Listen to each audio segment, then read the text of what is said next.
Report. Hanging at the Fish Report. For your latest news in high school sports, tune in to the Fish Report. Don't need no bed, don't need no pull when you tune in to the Fish Report. Hanging at the Fish Report. Hanging at the Fish Report. You got Craig and TK and Head and D, tune in at the Fish Report. Coming to you live from Studio F in Russia, Ohio. It's the Fish Report Live Show with your hosts, Craig Fissinger and Ken Francis. And good morning, everyone. Welcome to another Fish Report Live. Thanks for waking up with us. I'm Craig Fissinger. That is Ken Francis. We're your host. Back in our sound room this morning, it's Heavy D, and sitting in for the vacationing TK is our old buddy Ross. We'll talk to them a little bit later in the program. And, of course, out in Studio R, it's Covey and Kearns. We'll get to them here in just a minute. And Ken, as my favorite talk show host, Callan Coward always likes to say to our viewers out there, wherever you are, however you may be watching us, and we're on a lot of different pages, I guess you say. We're on the Fish Report Live page. We got a YouTube page. Mm-hmm. We're on Twitter. Yeah, we got all kind of options out there. NK Telco. So, but lots to talk about this morning. I don't know if we're going to get to it all. Well, we'll try, Craig. I've got my morning coffee right here in my made-for-more glass, just like you do. I hope we got a lot of people up early this morning listening to us, probably eating their breakfast, drinking their coffee, just like we are right here. But big show planned, Craig. You know, we're going to cover some of the standings in the Shelby County League, look on a few of the other leagues as well, baseball, softball. And, you know, a lot of the leagues, Craig, they're starting to take some shape. You know, things can happen pretty quick in the spring sports season. It's not like basketball where you may only play one league game a week. But some really good teams in the area, Craig. Really looking forward to talking to the head coach of one of those baseball teams. And he's been at the helm of the Anna Rocket baseball program, Craig. He's in his 5th season. He was the 2017 Miami Valley Baseball Coaches Association Coach of the Year, and that's Kristian Althauser. Really looking forward to talking to him about his baseball team. You know, he's got a great team this year. They put a lot of runs on the board. He's got great pitching, very solid defense. I seen him play a week or so ago, and they got a big game tonight, Craig, against the Fort Laramie Redskins. Yeah, it should be a lot of fun to talk to him. Let's get things rolling here, though, Ken, and we'll start talking softball, and for that, we'll go out to Studio R, check in with Covey and Kearns. Guys, good morning. You know, last Friday after our show, wrapped up our last show, I looked at the softball scores from last Friday night, and there's 5 SCAL schools playing, and all 5 of them got beat. And I started to get down on them a little bit, thinking, boy, the league isn't very good this year. Got beat by the CCC, the MAC, and you know, but I realized it's April. You know, it's April yet. I'm always thinking about the postseason, and we're not worried about the postseason right now, are we? There's a pretty good league race going on right now in the SCAL. Yeah, there is, and this is the point where I see you're going to start seeing teams really take shape, and that's when the weather's starting to break. So you see teams starting to get in their grooves, finding out their lineups. You know, you're having a little less cancellations because of the colder weather. It's starting to creep up into 70 degrees where you're going to get that consistent, nice weather. So now you're going to see teams more know who they're going to bring in the lineup, who they're going to have pitch, and they're going to find a sense of identity, so to speak. So their teams will really be ready here soon.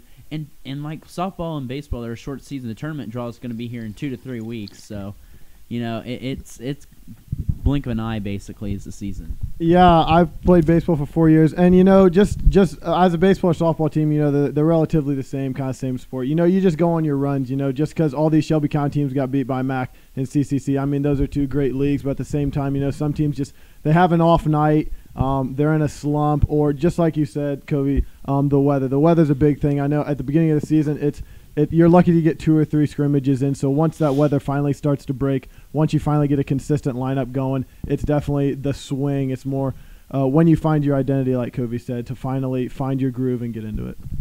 Yeah, and we got big games coming up here. We got Fort Laramie traveling to Anna. Anna needs a big win to stay pace at the top half of the county. They lost to Houston the other night. Houston 4-0, trying to get their first league title since 2016 when they shared it with the Russia Raiders, who are the 3-time defending champions still. Russia's sitting at 5-3, but I know 2 of the teams they lost to are at least quality opponents in Covington and Anna, and Minster is another one. So they've lost to 3 quality opponents, and they lost to 1 the other night to Covington. I watched them 2 nights ago play against Jackson. This Russia team, fun fact, from a Russia fan out there, one person from last year's team is playing in the same spot that they were, and that's Shea Borchers playing out in center field. So a lot of new pieces for Russia in a lot of different spots. You have girls like Ava Daniel, Sophie Francis, Ashley Scott, just going out and playing different positions for the Raiders. So it's a little different team, but Coach Mullenkamp does just a good job in adjusting players where to go. And she gets a lot of great participation, too. She does a really great job with that program, a lot of enthusiasm, and I know the girls just love having fun when it comes to softball, and that's the memories that they're going to have come when they finish high school. Yeah, like you said, with Shea being the only person that's playing their own position, she's done a really great job moving those young people around and just having those people be reliable at each different position. You know, one game you might be playing third, the next second, but who knows. But Rushi travels to, I think, Fort Recovery tomorrow, yeah, and Fort Recovery is a solid MAC team, so that's another good non-conference team for this young Rushi team to get swings in, see good competition, and hopefully get a win. All right, guys, thanks for that. Yeah, fun games coming up tonight, especially that Fort Laramie at Anna game. That should be interesting to watch that. And since the guys were talking about the girls softball, I'm going to stay on that girls train a little bit, I guess, and talk a little track and field. You know, last Saturday got a chance to go to the Anna Invitational, Ken. Mm-hmm. Always a great meet put over there by Dean Stewart. It was a great day, nice temperature, a record-setting day. And I do want to recognize a few athletes just real quickly.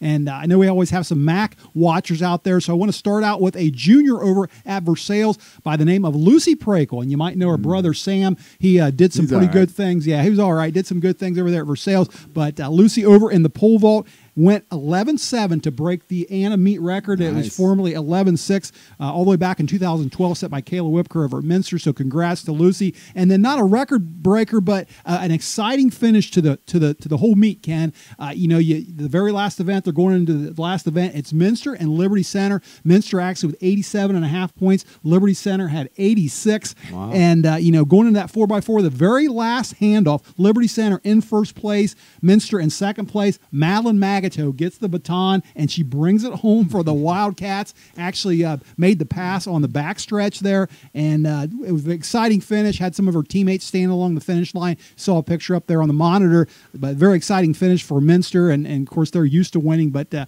was really close, so it was fun to watch. Liberty Center must have a good track team. They're very good. They're very good, and Minster was of course very good. Minster's got their work cut out for them this year, missing a few components from last year when they won that state championship, so they'll be interesting to watch as the season goes on. And then from the SCAL, big shout out to Anna senior Hannah Shoemaker. Talked about her earlier in the season, and all she did, Ken, was break 2 meet records. First in the 300 hurdles, she went 45.71 to crush the old record of 47.2 back all the way in 2002. A girl from Waynesville Goshen named Jenny Ennell had that record. And then in the 200 dash, Ken, blazed a 26.37 to nip the old record of 26.40 from Gretchen Walters. I know you remember her back in 2010 from Lehman Catholic. And then also want to give a shout out to Houston's senior thrower over there in Shelby Ayers. She in the discus broke a meet record as well, won 122.6.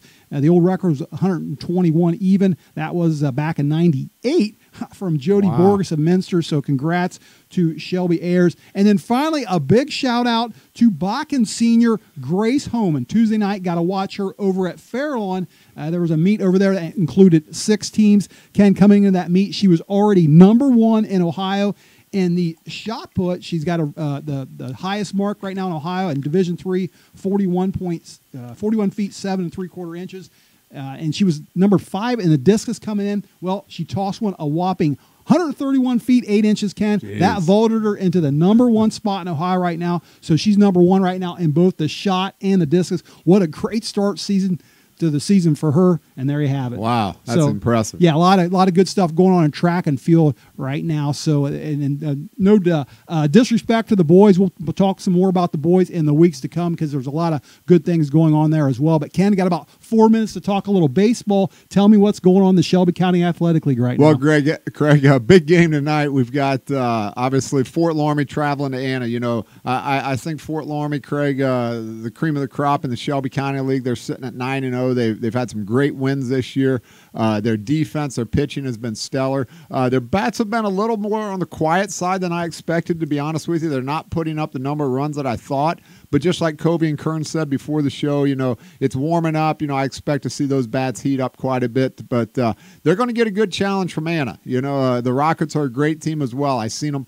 Rushi's played both of these teams, battled both teams very well. But I'm assuming Jared Mittendorf's going to take the mound tonight for the Redskins. Not sure who the Rockets are going to send to the mound, but we may find out here in just a little bit if Coach wants to reveal that. But could be Carter Elliott. Not sure, but I think the Fort Laramie defense, the pitching that they've got throughout the year is going to keep the Redskins right there at the top of the Shelby County League standings. And then you look at the rest of the 5 teams, Craig. I think Houston, Fairlawn, Bawkins, Russia, Jackson. On any given night, any one of these teams can surprise anybody in the league. I really feel that way. They've all got a good pitcher on the team. All of those teams from Houston all the way down to Jackson. Everybody's got a good pitcher.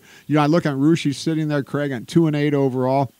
When Kearns is on the mound, when Mooney's on the mound, or the freshman's on the mound, their bats are starting to heat up. I look for them to continue to get better and better as the year goes on. Craig, they're playing 3 freshmen right now and 2 or 3 seniors with very little experience, and then 4 seniors with a lot of experience. So that's a team that's going to continue to get better. Houston, Craig, when they've got Ludwig on the mound. They're a very good team. Jackson Center with Francis on the mound. Bawkins obviously has had a couple nice wins this year. Fairlawn, Craig, I seen them play the other night. Very impressed with the Fairlawn Jets. I tell you what, they got some kids that can flat out hit the baseball. Their pitching is solid. They throw strikes. Their defense was respectable. Fairlawn Jets, not a bad baseball team this year. Yeah, well, that's there's a lot of parity in the league. I agree with that. And, maybe some of the success has to do with some of the facilities these places have anymore. Over at Fairlawn for that track meet, again, like I said, earlier in the week. And what a beautiful facility. They have been out to House, and they have a nice complex out there as well. Russia has an outstanding diamond. These schools just taking very good care of these diamonds, and so neat. And I think some of them rival some of the smaller college diamonds that we see around the area. Absolutely. Really agree. You see it in the Shelby County League, the MAC as well. These teams putting up beautiful complexes, makes kids want to go out and play, improves the summer program. And again, I look for a lot of interesting games down the road here. Baseball is baseball, and on any given day in a 1-game series, anybody can beat anybody. You heard it here, and it could happen throughout the rest of the year. All right, great stuff, Ken. Well, let's take a short break, but stay right there. When we come back, we're going to talk some more baseball, including that big interview with Anna coach Kristian Althauser.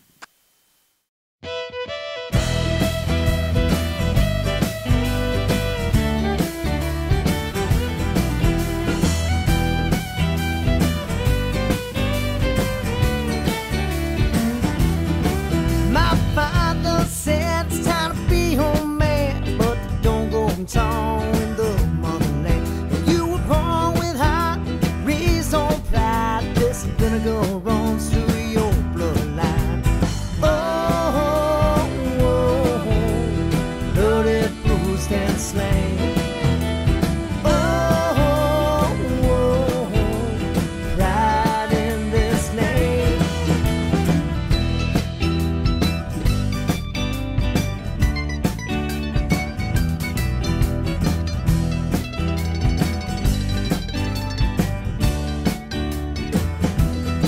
Well, the skies run deep within this blue, false devised by foolish views.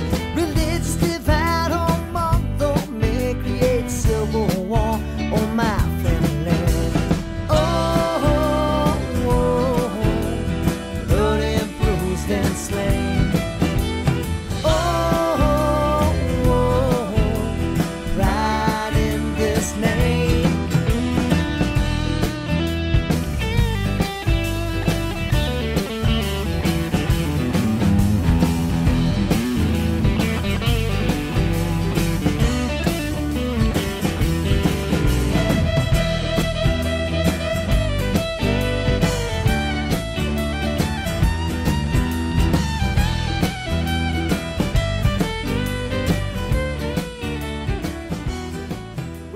And welcome back to the second half of Fish Report Live. Before the break, we were talking some SCAL baseball. Ken, our next guest, is actually in his 5th season as the head coach of the Anna Rockets baseball program. Back in 2017, as you mentioned at the top of the show, he was named the Miami Valley Baseball Coaches Association Coach of the Year in Division III. This year, he has his team off to a 7-1 start, including 5-0 in the SCAL, heading into that big game tonight against Fort Laramie. We welcome to the program now Kristian Althauser. Coach, thanks for joining us on Fish Report Live. Thanks for having me, guys. Well, listen, it's been a nice start to the season for you. I just mentioned the 7-1 start overall, 5-0 in the league. And, you know, after graduating a whopping 5 all-SCAL players from last season, Coach, are you surprised your team's off to the start they are?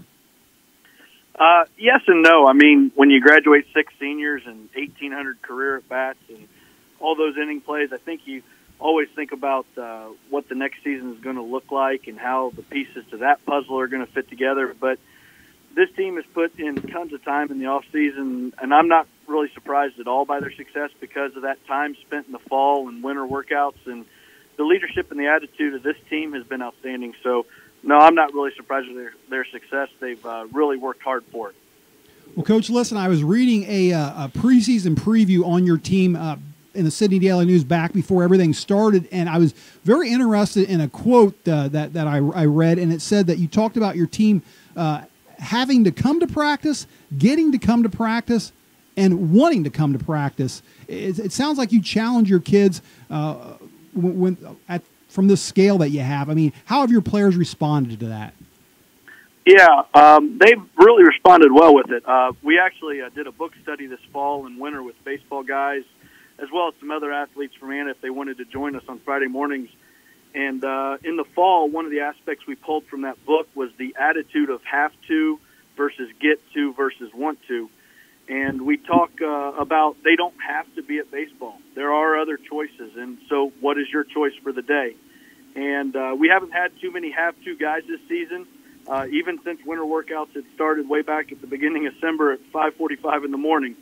And, you know, you add to that, baseball is a difficult sport to be in that mindset all the time. Sometimes you're in the gym at 9:30 on a school night working your tail off. Sometimes you're on an elementary parking lot after school in 38-degree weather. And sometimes your practice has changed 30 minutes before school is let out. So, you know, we're asking 15 to 18-year-old guys to show up and maybe act better than they feel for 2 hours when we get them. And so our want-to guys, which are different guys each day, do a great job of pulling the get-to guys and get them to the next level. And, you know, we also put a lot of emphasis on the power of positive thinking as well, and that came from the second book we studied this winter. Coach, good morning to you. This is Ken Francis. Appreciate you getting on our show this morning.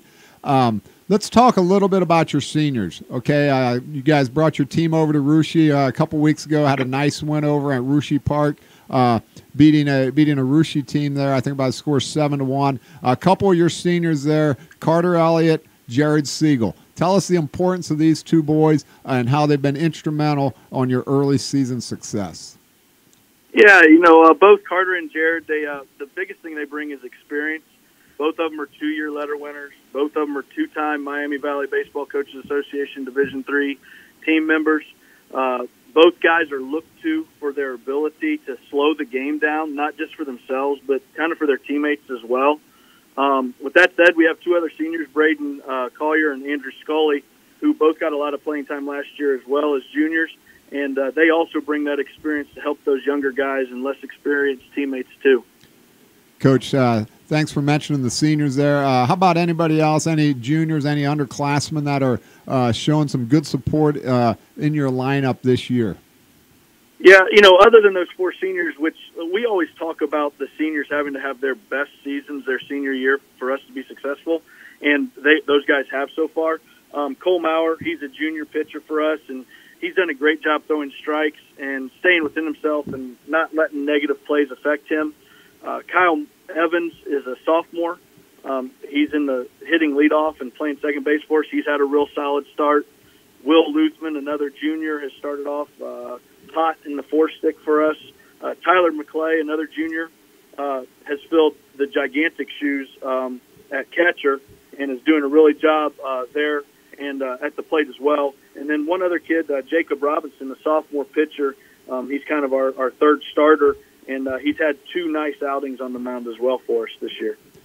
Coach, you've played a difficult schedule so far this year, but none of them are going to be more difficult than the game you've got tonight. You take you're going to play host to the Fort Laramie Redskins. They come in at 9-0, defending D4 state champs. I've seen them play this year. They've got about everybody back from last year. They're a very solid team, pitching, defensively, and offensively. I assume you're going to be seeing hard-throwing Jared Mittendorf, the left-hander, on the mound. What's it going to take for the Rockets to hold ground tonight on your home field and get a win?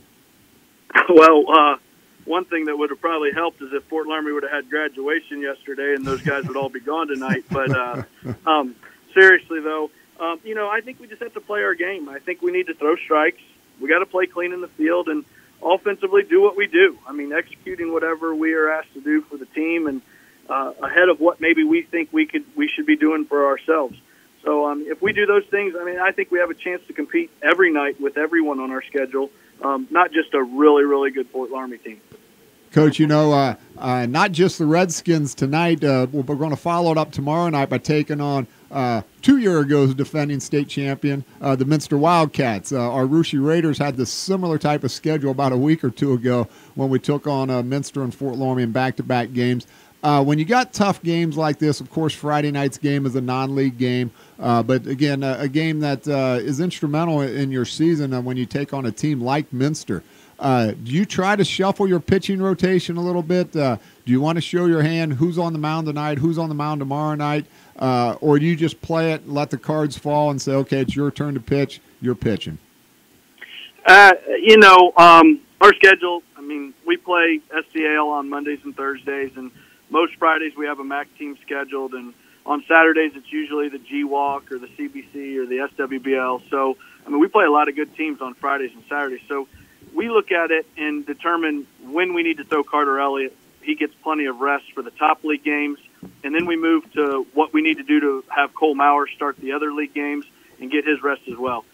If the schedule fits with the rest aspect of our philosophy, those guys will pitch on Fridays and Saturdays during those games as well. Sometimes we'll go by a matchup if we think somebody can handle a certain team. And sometimes we go into a game thinking we may very well use 7 pitchers, one inning each. All right, Coach, listen, one more question before we let you go. But, I know that you're really good friends with a guy over here in Russia that's done some assistant coaching in the past, been very involved with our programs, and that is Bart Dosek. I think, Bart, yourself and your girls basketball coach over there, Jeff Maurer, used to all run around together back in the day, maybe over there in Columbus at Ohio State. But I'm not going to mention who. We had Coach Maurer on this show back during the winter, but one of those guys wanted me to ask you about a time that you went over or were supposed to go maybe to the University of Findlay Children's Museum called Mazza. Now, that sounds like an inside joke to me. I'm not sure what that's all about, but I assume you know what I'm talking about. Yeah, that's a pretty good inside joke. That's a good college story, and I'm probably thankful that Bart probably picked that one to share with you instead of some other ones. But let's just say 2 out of the 3 of us didn't make the trip to the museum. The one that did got an automatic A in the class, and we all know Bart was the one that made that ridiculous trip to Findlay in blizzard conditions, as I remember it. And I'll just leave it at this. I also got an A with a convincing conversation with the professor afterwards. So, that was pretty easy to figure out, that one. I think I'd have liked to I'd have took your route, Coach, and just played the excuse card and asked for forgiveness after the fact. Correct. Hey, well, listen, Coach, great interviewing you. Again, we've seen you guys play the last many years. You've done a great job with that program. You took it over. It was riding high when you took it over. You've kept it going very strong. And congratulations on what you're doing over there. Best of luck tonight against the Fort Laramie Redskins and throughout the rest of the season. All right. Well, thank you guys for having me. Thanks, Absolutely. Coach. Take care. All right. All right, and that was the head coach of the Anna Rockets, Kristian Althauser. Good to have him on the show, Ken. Lots of fun talking baseball, and he'll have to be a future guest, that's for sure. Lots of fun. I know when we lined him up, he said, I'm kind of a boring guy. He says, I'm not sure you necessarily want to talk to me. I don't have a whole lot to say. I thought he's awful fun. Oh, he did great. He did great. And you know, we, like I said, seriously, they've got a lot of athletes over there on Anna. They always got a very good track team and obviously a very good baseball team to go with it. All right, well, we have just a couple minutes, so let's head back to the sound room and check in with Heavy D and Ross filling in for TK. Ross, thanks for helping us out here this morning. I know you're awful busy back there, getting up early on a Thursday morning, getting ready for school, so I won't bother you too much. I usually ask TK about his athlete of the week. We'll leave you alone here this morning. Is that okay? Oh, sounds great. Okay, Heavy D, we'll go to you, though. Anything in the Fish Report mailbag this morning? Yeah, just wanted to finish up last couple of weeks talking about the NCAA March Madness, and I want to give a report how my bracket ended up. I was first going into the last game, and one of Heavy D's honeys beat me out here. Hot Mess Express, Kate Sherman, sealed the deal and won the tournament bracket out of 25 people. I do want to report on Foxy H. She came in 24th. She picked her teams by the color of their uniforms and the distance from Russia, Ohio. So I remember you talking about that. So what's the winner get? What the winner got a gift card from Uncle Nick, and second place, another Uncle Mark's taking second place winner out. Well, maybe Hot Mess Express, is that the name? Maybe she'll share that with her dad. You Might think? be, yeah. That'd be good stuff. That would be. Yeah. All right, guys, great stuff. Thanks for that this morning. Ross, again, appreciate him filling in for TK. Hopefully we'll have him back next week, or is he gone for a couple weeks? I don't know. If not, I'm sure Ross will fill in. I'm not sure how much vacation we actually give him. I'll have to check the handbook on that one. So, all right, well, that's going to wrap it up for us this morning. Do want to say special thanks to our guest, Kristian Althauser, for joining us on the show. Ken and I and the crew will all be back again next week, same time, same place. Until then, have a great day, everyone. Hanging at the fish report. Hanging at the fish report. Hanging at the fish report. Hanging at the fish report. For your latest news in high school sports, tune in to the fish report. Don't need no bed, don't need no pull. When you tune in to the fish report. Hanging at the fish report. Hanging